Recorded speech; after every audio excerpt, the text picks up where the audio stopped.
요셉을 두 번째 만났는데 베냐민을 데려갔지 않습니까? 근데 역시 베냐민이 집에서도 그런데 요셉 앞에 와서도 특별한 대접을 받습니다.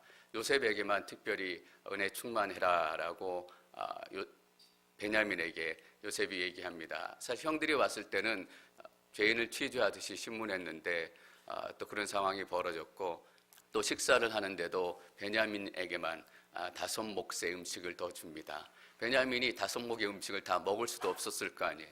근데 일부러 요셉이 그런 과정들을 통해서 형들 마음에 진짜 뭐가 남아있는지 시험하고 또 체크해보는 그 과정을 지나려고 하는 것입니다. 44장 1절과 2절 말씀 함께 읽습니다. 자기 집의 관리인에게 명령했습니다. 이 사람들이 갖고 갈 수 있는 양식을 이 사람들의 자루에 가득 채워 주어라. 그리고 각 사람의 돈을 각자의 자루아기에 도로 넣어라. 그리고 막내의 자루 입구에는 내 잔, 곧 내 은잔을 넣고 또한 곡식값도 함께 넣어라. 관리인이 요셉이 말한 대로 했습니다. 곡식자루에 곡식을 가득 채워 주어라 라고 명령합니다. 형들을 사랑하는 요셉의 마음을 볼 수 있습니다. 그렇잖아요. 미운 놈에게 떡 하나 더 주는 게 아니라 사랑하는 자식에게, 사랑하는 형제에게 단 한 숟가락이라도 더 퍼주고 싶은, 꼭꼭 눌러가지고 아구까지 가득 채워서 곡식을 채워주어라 라고 얘기하는 이 모습에서 얼마나 요셉이 형들을 그리워했고 또 사랑했고 또 회복하기를 원하는지 그 마음을 잘 알고 있습니다. 그런데 한 번에 사랑한다라고 얘기하지 않아요. 한 번에 하나님께서 너희들이 모여서 같이 살아라 라고 얘기하지 않아요. 이상한 일이에요. 사실 생각해보면 어차피 만나서 모여 살 건데 뭐 이런 복잡한 절차 없이 만나고 살면 그냥 사는 건데 왜 하나님께서 이렇게 긴 시간을 보내게 하실까? 한 번에 우리 기도 제목 들어주시면 얼마나 좋아요. 그런데 1년을 기도하게 하시고 때로는 10년, 20년을 기도하게 하세요. 왜냐하면 이 한 가지를 가르쳐 주시기 위함이에요. 우리의 신앙은 형식이 아니라 관계이기 때문이에요. 시간을 지나면서 관계가 깊어지잖아요. 여러분, 결혼식이라는 형식이 있지만 결혼식을 했다고 해서 두 사람이 사랑하게 되지는 않아요. 두 사람이 만나서 여러 가지 일들을 겪고 경험하고 그래야 사랑이 싹 트는 거지, 결혼식이라는 것 자체는 그냥 형식이잖아요. 그냥 결혼식 했다라는 것이고, 결혼식 한 이후에도 여러 가지 과정들과 일들을 지나가면서 관계가 점점 더 깊어져 가야 되는 거예요. 왜 자꾸 하나님께서 베냐민을 통해서 시험하려고 하실까? 이 베냐민이 이 가족 관계의 근본적인 관계의 문제이기 때문이에요. 이 베냐민이 이 가족의 문제의 본질을 다 얘기해주고 있기 때문이에요. 하나님, 부자로 사는 게 하나님 뜻이에요? 아니에요? 이렇게 물어보시는 분들 계세요. 여러분, 부자로 살고 부자로 살지 않고 그것은 2차적인 문제예요. 내가 가지고 있는 부와 재산이 하나님 관계에 어떤 영향을 미치느냐, 이것이 정말 중요한 거예요. 내가 부자여서 하나님 관계에 더 깊이 만날 수 있고 하나님 앞에 더 간절하게 나아갈 수 있다면 그 부는 축복이고 하나님이 그 사람 부자로 살기를 원하실 거예요. 근데 내가 가지고 있는 돈 때문에 하나님 앞에 정직하게 나아가지 못하고 하나님 관계가 깨어진다면 하나님께서는 그 사람 부자로 살기 원하지 않으실 거예요. 이 가정 가운데 베냐민은 그런 문제를 상징적으로 나타내는 거예요. 우리 가정 가운데, 우리 삶 가운데 베냐민은 누구예요? 하나님께 나아가는데 방해물이 되고 있고 하나님과 더 친밀해지는데 방해물이 되고 있는 우리 인생 가운데 베냐민은 무엇이냐라고 하나님께서 묻고 계신 거예요. 그냥 베냐민 얘기가 나오니까 계속 그냥 베냐민이라고 한 사람만 생각하시면 안 돼요.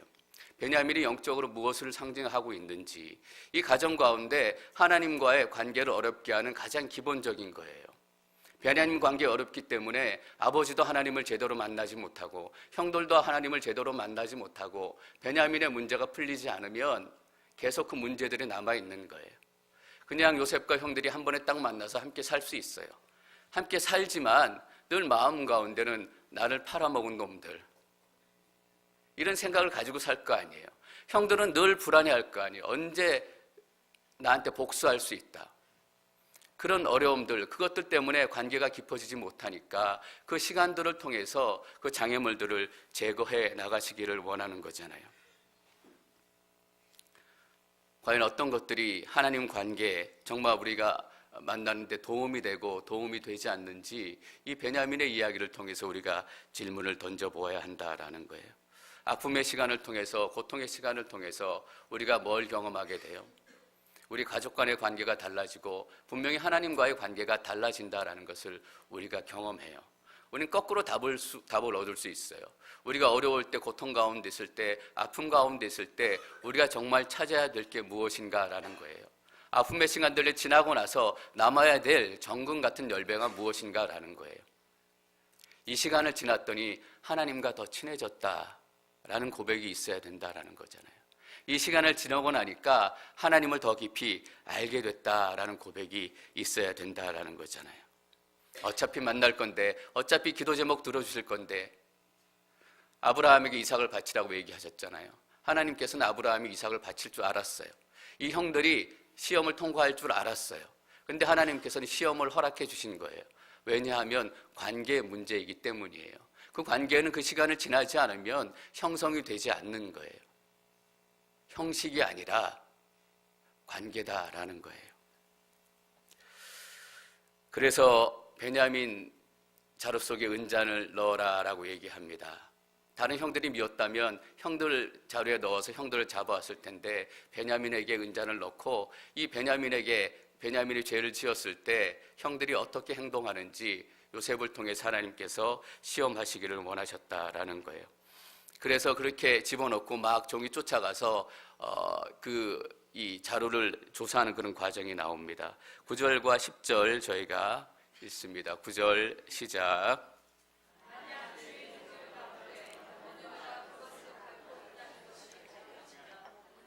주가 마땅할 것입니다.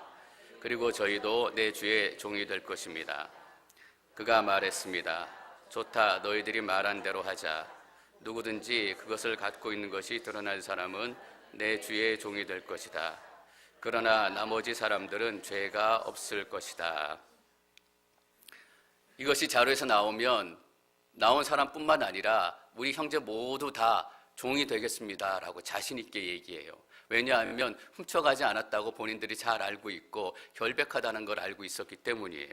그러니까 관리가 이렇게 얘기해요. 좋다, 너희들이 말한 대로 하자. 누구든지 그것을 갖고 있는 것이 드러난 사람은 내 주의 종이 될 것이다. 당연히 종이 될 것인데 그러나 나머지 사람들은 죄가 없을 것이다. 형제들은 다 책임을 지겠습니다 라고 얘기했는데 관리는 자루에 은잔만 나온 사람 책임지고 나머지는 다 죄가 없을 것이다 라고 얘기해요. 여러분, 이게 형들에 대한 시험이고 테스트예요. 분명히 형들은 죄가 없잖아요. 형들은 돌아가도 돼요. 그런데 십자가는 그게 아니에요. 십자가는 돌아가는 것이 아니라 함께 아픔을 나누고 함께 고통을 나누는 게 십자가의 본질이에요. 우리가 이런 유혹에 시달린다니까요. 나는 죄가 없으니까 나는 도망가도 되고, 나는 열심히 일했으니까 나는 부자로 살아도 되고, 나는 부지런하게 살아가니까 나는 배고프지 않아도 된다 라고 생각을 하는 거예요. 그리고 죄 있는 사람만 잡혀가도 된다라고 생각하는 거예요. 저 사람은 게으르게 살았으니까 가난하게 살아도 되고, 저 사람은 저런 삶의 패턴으로 살았으니까 벌 받는 게 마땅해, 이렇게 생각한다라는 거예요. 왜냐하면 나는 책임이 없고,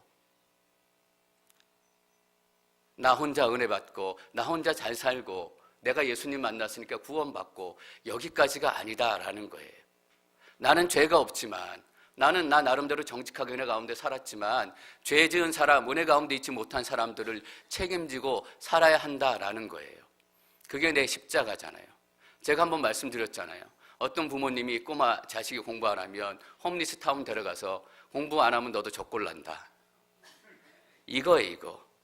나는 죄가 없기 때문에 나는 도망가도 괜찮다라는 거예요. 근데 우리가 해야 될 진짜 얘기는 뭐예요? 네가 어떤 일을 하든, 어떤 성공의 자리에 있든, 어떤 자리에 있든 너가 기도하고 너가 섬겨야 되고 너가 마음에 품어야 될 사람은 저 집도 없고 먹을 것도 없는 홈리스들이다 라고 가르쳐야 된다라는 거예요. 여러분, 이게 형들에 대한 믿음의 테스트일 뿐만 아니라 우리 삶의 신앙의 테스트인 거예요. 이걸로 우리는 우리의 신앙을 너무나 합리화하고 도망을 가는 거잖아요. 내가 죄가 없으니까, 나는 저 사역의 다툼 가운데 끼어들이지 않았으니까 나는 깨끗해. 아니다라는 거예요. 다 믿음의 공동체, 한 성령을 나누고 있는 우리는 한 사람의 문제가 우리의 문제가 되어야 하고 한 사람의 고통이 우리의 고통이 되어야 한다라는 거예요. 형들에게 도망갈 구멍이 생긴 거잖아요. 우리에게 도망갈 구멍이 생기면 이게 우리 믿음의 테스트다라는 거예요. 근데 조사를 해보니까 아니나 다를까 베냐민 자루에서 은잔이 나왔어요. 그리고 유다가 창세기에서 가장 긴 자기의 이야기를 시작을 해요. 14절과 15절 말씀 저희가 함께 읽습니다. 14절, 15절 시작.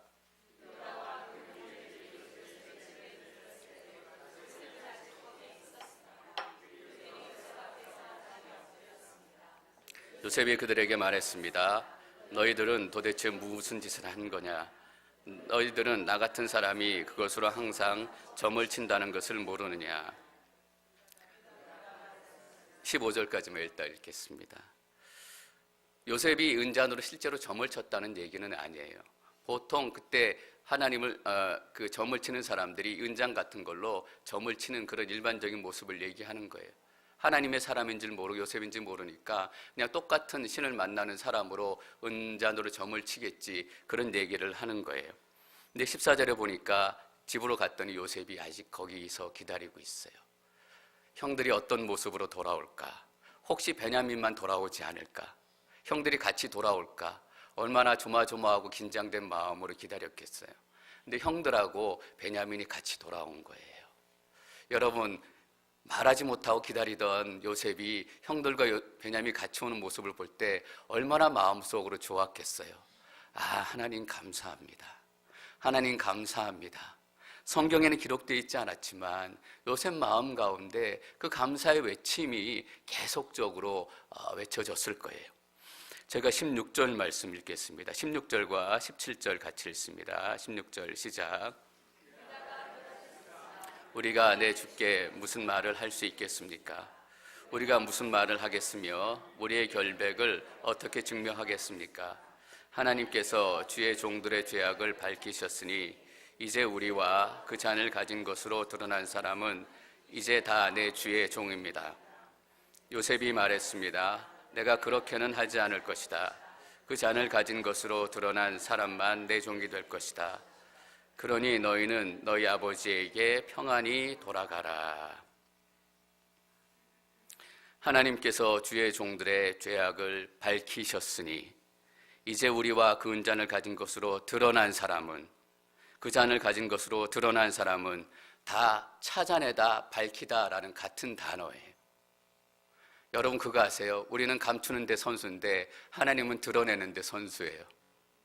제가 어릴 때 기억해 보면 시골에서 사과 한 박스가 올라오면 저희 삼남매가 하루에 다 먹을까 봐 엄마가 맨날 다락에다 감추셨어요. 어차피 다 먹을 건데. 우리는 감추는 데 선수예요. 우리의 죄를 감추고 우리의 돈을 감추고 우리의 인생을 감추고, 요즘에 자기 이름을 몇 번씩이나 바꿔가지고 자기 인생조차 감추며 사는 사람 뉴스에 많이 나오더라고요. 내 인생도 감추기를 원하고. 그런데 하나님께서는 감추어진 인생을 다 드러내기를 원하세요. 감추어둔 상태로 놔두는 것이 아니라 우리의 죄도 드러나기를 원하시고 우리의 인생도 드러나기를 원하시고 우리의 삶의 모든 허물이 다 드러나기를 원하세요. 왠지 아세요? 내가 뭐를 용서받았는지 알아야 된다라는 거예요. 내가 뭐를 용서받았는지 알아야 용서받았는지 알 거 아니에요. 내가 뭐를 용서받았는지 알아야 감사하는 마음도 드는 거 아니에요. 주기도문에 이렇게 기도해요. 우리가 우리에게 죄 지은 자를 사하여 준 것 같이 우리가 죄를 사해 줬어요. 우리에게 돈 빌려간 사람 돈을 탕감해 줬어요. 얼마 탕감해 줬는지 우리는 정확히 기억해요. 내가 너한테 100만 원 빚진 거 안 받았지. 10년이 지나도 기억해요. 이 의미는 뭐냐면 우리에게 죄 지은 자를 사하여 준 것 같이 내가 그 사람 무슨 죄를 사하여 줬는지 나는 다 알고 있어요. 그같이 뭐라는 거예요? 우리의 죄를 사하여 주옵시고, 그렇게 우리의 죄를 사하여 달라는 거예요. 무슨 죄가 용서받았고 무슨 죄가 탕감받았고 내가 얼마나 빚을 탕감받았는지 내가 다 기억할 수 있도록 나를 용서해 달라는 거예요. 그래야 하나님께 진짜 감사할 거 아니에요.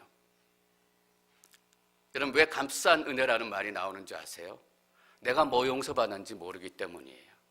그냥 우리 교회 와서 용서해 주십시오, 용서받았다라고 얘기하지만 그냥 두리뭉실하게 용서받은 거예요. 두리뭉실하게 은혜 받은 거예요. 그러니까 값싼 은혜예요. 이 은혜는 있어도 되고 이 은혜는 없어도 되는 거예요. 그래서 하나님께서는 자꾸 드러내기를 원하시는 거예요. 하나님께서 주의 종들의 죄악을 밝히셨으니 그 전에 뭐라고 얘기하냐면 우리의 결백을 어떻게 증명하겠습니까? 우리는 결백하다라고 얘기해요. 근데 이상하지 않아요? 뒤에 우리의 죄를 밝히셨으니라고 얘기해요. 여기서 유다가 얘기하고 싶은 진짜 우리 죄는 뭐예요? 요셉을 팔아먹은 죄예요. 그 가정 가운데 아직도 씻겨지지 않은 죄예요. 우리의 죄를 드러내셨다라는 거예요. 우리 삶 가운데 있는 모든 허물들을 다 드러내셔서 우리의 허물들을 다루기 시작하셨다라는 것은 유다가 알기 시작했다라는 거예요. 그 고백이에요. 지금 우리는 결백합니다 라고 계속 주장해야 되는데 더 주장하지 않고 유다가 자기 생각으로 얘기하는 게 아니라 안에서 성령께서 탄식하며 기도하신다라는 것이 이런 의미예요. 주의 종들의 죄악을 밝히셨으니 그러니까 우리와 그 잔을 가진 것으로 드러난 사람 다 책임 있는 거잖아요. 우리 형제들이 은자는 훔치지 않았지만 요셉을 팔아먹고 죄 가운데 살았고 가정을 이렇게 피폐하게 만들었던 다 공범이다라는 거예요. 그러니까 우리가 다 종으로 남겠습니다 라고 얘기해요. 17절 말씀을 제가 다시 한번 읽겠습니다. 요셉이 말했습니다. 내가 그렇게 하지는 않을 것이다. 또 테스트를 보내는 거예요. 그 잔을 가진 것으로 드러난 사람만 내 종이 될 것이다. 그러니 너희는 너희 아버지에게 평안히 돌아가라. 여러분, 이럴 때 우리 마음이 편안해지면 안 돼요. 내가 죄를 안 지었기 때문에, 나와 상관없기 때문에, 한국의 저런 상황, 미국의 저런 상황, 이 겨울에 먹을 것이 없어서, 잘 곳이 없어서 떠도는 홈리스들, 그런 사람들 보고 마음이 편안하면 안 된다라는 거예요. 우리가 같은 죄인입니다. 최순실이 죄를 지었는데 우리가 왜 회개 기도해야 돼요? 미국이 이렇게 됐는데 왜 우리가 같이 회개 기도해야 돼요? 우리가 같은 죄인이기 때문이에요. 그래서 유다가 베냐민을 데리고 온 과정을 쫙 설명을 해요. 그 국무총리 어르신께서 베냐민을 데려오지 않으면 다시 만나지 못할 것이다 라고 얘기해서 아버지를 설득했는데 아버지가 잘 설득도 되지 않고 그러고 있다가 결국 아버지께서 베냐민을 같이 보내주셨습니다 라고 얘기해요. 27절, 28절 말씀 저 읽습니다. 27절, 28절 시작.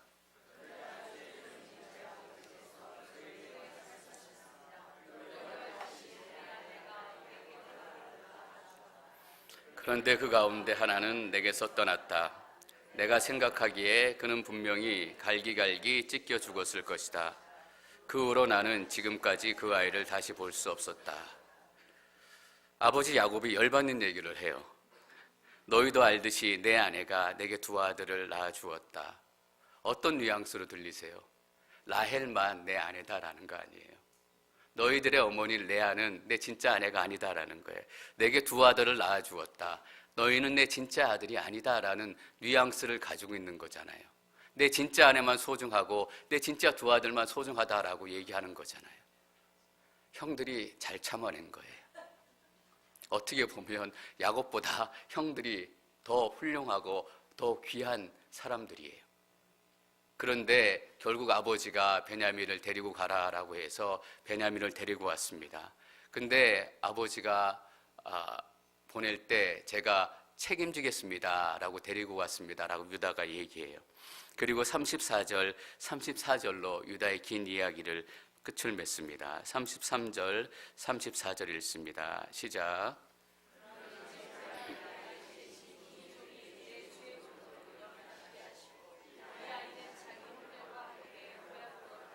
해 주십시오. 이 아이와 함께하지 않는다면 제가 어떻게 제 아버지에게 돌아갈 수 있겠습니까? 그럴 수 없습니다. 저는 제 아버지께서 불행한 일을 당하시는 것을 참아 볼 수 없습니다. 제발 이 아이 대신 유다가 얘기하는 거예요. 여러분 잘 아시잖아요. 유다가 이전에는 이런 사람이 아니었어요. 자기 혼자 잘 살아보겠다고 가족을 떠나서 아둘람 그쪽 지역으로 갔던 사람이에요. 근데 동생 베냐민을 위해서 내가 대신 종이 되겠습니다. 내가 대신 죽겠습니다 라고 얘기해요. 여러분, 우리 안에 있는 것이 다 드러나면 고통스러울 것 같죠? 맞아요. 고통스러워요.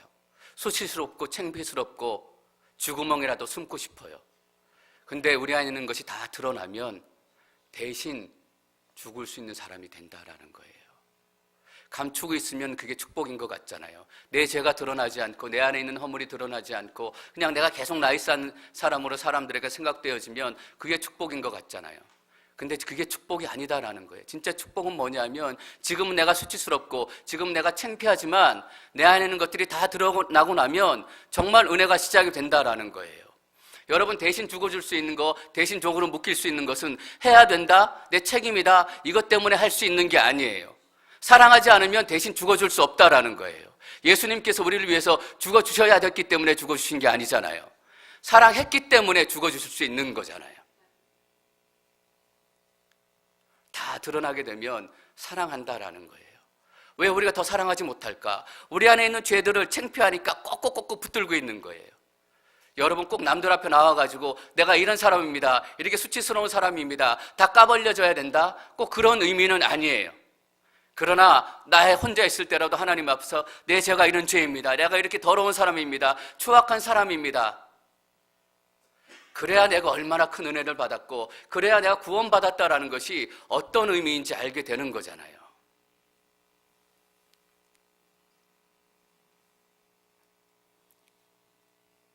유다가 그런 사람이 된 거예요. 제발 이 아이 대신 이 종이 내 주의 종으로 여기 남게 하시고, 아버지에게, 야곱에게 내가 책임지겠습니다 라고 얘기하고 왔잖아요. 그런데 지금 유다가 책임질 상황은 아니에요. 베냐민이 사고 쳤기 때문에 유다의 책임은 아니에요. 가서 아버지, 내 책임이 아닙니다 라고 얘기할 수 있는 거예요. 그런데 하나님의 은혜가 임하기 시작하니까 내 책임이 아닙니다 라고 얘기하지 않는 거예요. 여러분, 우리의 책임이 아닙니다 라고 얘기하면 안 돼요. 미국 땅이 이렇게 된 거, 한국 땅이 이렇게 된 거 우리의 책임인 거예요. 이와에 함께하지 않는다면 제가 어떻게 아버지께 돌아갈 수 있겠습니까? 무서워서 돌아가지 못하는 게 아니에요. 그럴 수 없습니다. 저는 제 아버지께서 불행한 일을 당하시는 것을 참아 볼 수 없습니다. 아버지가 불쌍하게 보여지기 시작하고 아버지가 긍휼하게 여겨지기 시작한 거예요. 아버지의 흰머리가 생각나기 시작하고 아버지의 주름살이 눈에 들어오는 거예요. 너 왜 책임 안 졌냐? 이런 힐난과 질책이 무서워서 그런 것이 아니라 아버지가 긍휼하게 생각되고 아버지가 불쌍하게 생각되는 거예요. 저도 어떨 땐 저희 아버님이 미울 때가 있어요. 그때 아버지가 이렇게 했으면 우리 집이 좀 더 잘 살았을 텐데, 그런 마음 들 때 있잖아요. 그때 우리 엄마에게 이렇게 했으면, 그때 우리에게 이렇게 했으면 미울 때가 있어요. 그런데 어느 순간 아버지의 주름살이 생각나고 아버지의 흰머리가 생각이 나고 불쌍하고 긍휼하게 생각이 될 때가 있다라는 거예요. 이게 십자가다라는 거예요. 내가 책임지지 않아도 될 그 자리에 내가 책임지고, 내가 죄 없어야 되는 그 자리에 내가 함께 죄인입니다 라고 남는 거예요. 저희가 마지막으로 비디오 클립을 하나 보려고 해요. 어떻게 보면 십자가와 이 본문과 상관없이 느껴지는 비디오들 있어요. 그런데 평범하지만 십자가의 진리를 너무너무 잘 고백하는 한 사람의 고백이에요. 저희가 너무나 평범한 얘기잖아요. 너무나 상식적인 얘기고, 그런데 어떤 강력한 메시지와 간증보다 저에게는 큰 도전과 저에게는 큰 소망이 돼요. 여러분, 십자가가 뭐냐면 십자가는 하나님의 상식이 회복되는 거예요. 얼마나 상식적인 얘기예요. 그러나 저 상식을 아무도 지금 얘기하지 않고 있다라는 거예요. 홈리스를 보고 불쌍하다, 저 사람들을 도와야 되겠다라고 마음 먹는 게 너무너무 상식적인 거예요. 그런데 상식이 깨어졌어요, 크리스찬 가운데도. 그래서 집사님이 아들 데리고 가서 너 공부 안 하면 적골 난다. 형제가 죽음의 어려움 위기에 빠졌을 때 형제와 함께 어려움에 빠지고 그 위기에 같은 자리에 있는 게 너무나 상식적인 하나님의 진리예요. 그렇게 아벨과 가인을 지으신 거잖아요. 그게 가족이고 그게 형제고 그게 공동체예요. 우리가 십자가라는 것을 생각할 때 너무나 거창한 것을 생각해요. 선교지에 가서 순교하고 선교지에 가서 내 모든 것을 다 내려놓고 다 포기하고 헌신해야 된다. 그것도 물론 십자가예요. 진짜 십자가는 뭐냐면 내 삶 가운데 하나님의 상식이 회복되어져야 되는 거예요. 다른 사람들이 죄 짓고 넘어진 그 자리에 나도 함께 책임이 있습니다 라고 함께 눈물을 흘리고 함께 웃는 거예요. 트럼프가 마음에 들 수 있고 클린턴도 마음에 들 수 있고, 마음에 들지 않는다고 해서 돌 들고 외치고 나온 사람들 싸우고 난리잖아요. 두 가지를 깨달아요. 저분의 얘기 중에. 저분이 프로농구 해설자예요. 해설자인데 프로농구 해설하기 전에 방송에 나와서 저 얘기를 잠깐 하시는 거예요. 진짜 보좌에 앉아있는 사람이 누구인지 알게 된다라는 거예요. 정말 이 세상을 다치는 사람이 누구인지 그것을 고백하게 된다라는 거잖아요. 그리고 내 이웃을 사랑하라 라는 말을 기억하겠다라는 거잖아요. 클린턴과 오바마를 만나는 그 현장을 보면서 소망을 얻었대요. 트럼프가 갑자기 훌륭해져서 진짜 누가 왕인지 알게 됐기 때문이에요. 여러분, 저는 십자가의 상식이 회복되는 공동체가 되기를 원합니다. 거창한 일 안 일어나도 좋아요. 하나님의 상식이 회복되는 공동체라면 그 어떤 공동체마다 능력이 있고 파워가 있고 놀라움을 경험하게 되는 거예요. 야곱의 가족을 잘 보세요. 기적적인 가정으로 만들어지는 게 아니잖아요. 정상적인 가정이 되어가는 거예요. 상식적인 가정이 되어가는 거예요. 아버지가 아들을 다 골고루 사랑하고, 아들이 아버지를 긍휼히 여기고, 아버지의 연로함을 측은히 여기고, 이게 신앙이에요. 이게 정말 이 시대에 우리에게 필요한 영성이에요. 저는 앵커리지 온누리교회가 상식적인 교회가 되기를 축원합니다. 여러분, 상식적인 크리스찬이 되십시오. 이게 십자가로 살아가는 하나님께서 원하시는 이 시대의 영성이라고 믿습니다.